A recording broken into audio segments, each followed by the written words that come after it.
بسم اللہ الرحمن الرحیم۔ السلام علیکم، میں منیر شاکر۔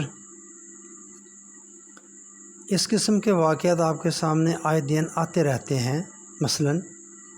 اگر کوئی مریض شفا یاب ہو جائے تو اس کے لواحقین بڑے فخر اور مسرت سے کہیں گے کہ ہم نے اس کے علاج کے لیے بڑی دوڑ دھوپ کی، فلاں حکیم کا علاج کیا،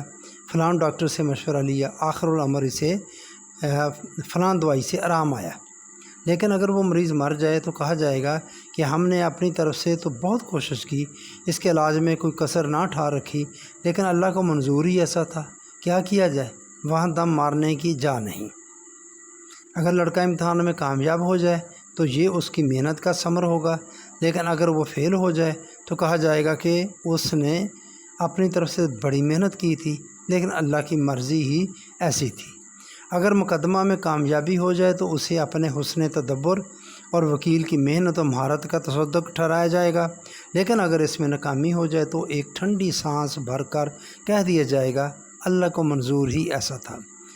حتیٰ کہ اگر کسی کے ہاں لڑکا پیدا ہو تو اس پر جشن مسرت منایا جائے گا، اور اگر التواتر 2-3 لڑکیاں گھر میں آ جائیں تو بچی کی ماں کو یہ کہہ کر دلاسا دلایا جائے گا کہ اچھا بہن صبر کرو، اللہ کی مرضی ہی ایسی تھی، اس پر کہ کسی کا زور تھوڑا چل سکتا ہے۔ یعنی